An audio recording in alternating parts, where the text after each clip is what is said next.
Desde los rincones más oscuros de la historia existen episodios que no solo hablan del pasado, sino que revelan los miedos más profundos del ser humano.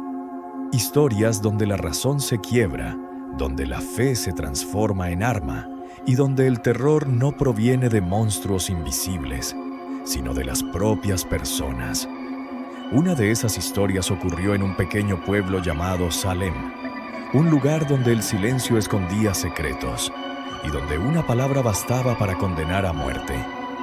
Hoy, en Crónicas y Enigmas, nos adentramos en uno de los capítulos más perturbadores jamás registrados: el enigma de las brujas de Salem. Nos situamos en el año 1692, en la colonia de Massachusetts, en la Nueva Inglaterra puritana. Salem era una comunidad cerrada, aislada del mundo moderno, profundamente religiosa. Aquí la vida giraba en torno a Dios, pero también al miedo. El miedo al pecado, el miedo al castigo divino y, sobre todo, el miedo al diablo. Los puritanos creían firmemente que Satanás caminaba entre ellos, buscando almas débiles que corromper, y no necesitaban pruebas, solo señales. Todo comenzó en la casa del reverendo Samuel Parris. Una noche, su hija Betty, de apenas 9 años, comenzó a sufrir extraños ataques. Gritaba sin control. Se retorcía como si algo invisible la torturara. Decía sentir pinchazos, mordiscos, manos que nadie podía ver. Poco después, su prima Abigail Williams empezó a mostrar los mismos síntomas. El pueblo observaba con terror.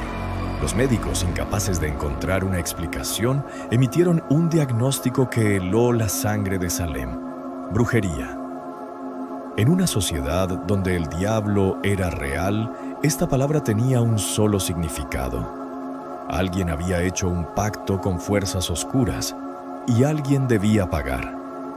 Bajo presión, miedo y amenazas, las niñas empezaron a señalar culpables, no a personas poderosas, sino a quienes siempre habían sido distintas. La primera acusada fue Tituba, una esclava de origen caribeño.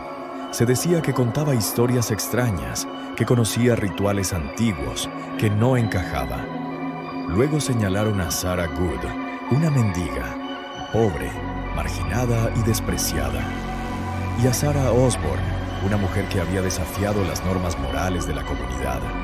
3 mujeres vulnerables, 3 blancos perfectos.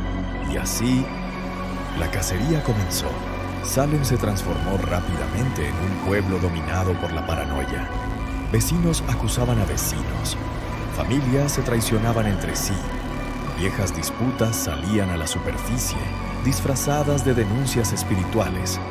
Bastaba con decir: su espíritu me atacó en sueños, y esa persona quedaba marcada. Los juicios comenzaron oficialmente en la primavera de 1692, pero no eran juicios comunes, eran tribunales del miedo. Se aceptaban las llamadas pruebas espectrales, donde las visiones, los sueños y las alucinaciones tenían más peso que los hechos. Si una niña gritaba en la sala del tribunal y decía que el espíritu del acusado la estaba atacando, eso bastaba para condenarlo. ¿Cómo se defiende a alguien de algo invisible? No había escapatoria. Muchos acusados confesaron crímenes que jamás cometieron, no porque fueran culpables, sino porque confesar significaba seguir con vida.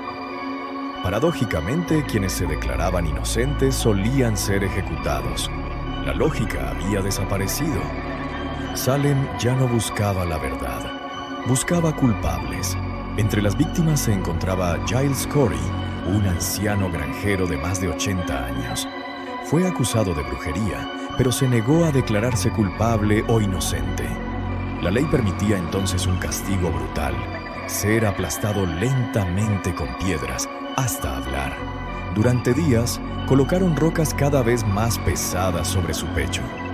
Cada vez que le preguntaban, Giles respondía solo 2 palabras: más peso. Murió sin confesar. Su silencio se convirtió en uno de los símbolos más escalofriantes de Salem. En total, 20 personas fueron ejecutadas. 19 ahorcadas, una aplastada hasta la muerte. Decenas murieron en prisión, más de 150 fueron acusadas. Salem se había convertido en una máquina de terror impulsada por el fanatismo. Pero entonces algo cambió. Las acusaciones comenzaron a alcanzar a personas respetadas, incluso a familiares de jueces y líderes religiosos. El miedo empezó a volverse incómodo. Las dudas surgieron lentamente. ¿Y si no había brujas? ¿Y si el verdadero mal era el pánico colectivo? En octubre de 1692, los juicios se detuvieron abruptamente. Demasiado tarde. Años después, el gobierno admitió el error. Algunos jueces pidieron perdón públicamente. Se compensó económicamente a las familias de las víctimas, pero ningún perdón podía devolver las vidas perdidas. Salem quedó marcado para siempre. Hoy, más de 3 siglos después, el enigma continúa. ¿Qué causó realmente el comportamiento de las niñas? Algunos creen que fue histeria colectiva. Otros hablan de envenenamiento por cornezuelo del centeno, un hongo con efectos alucinógenos. También se habla de manipulación, traumas, abusos o incluso venganzas personales. No existe una sola verdad. Pero quizá la pregunta más inquietante no sea si hubo brujas en Salem, sino esto: ¿hasta dónde puede llegar una sociedad cuando el miedo reemplaza a la razón?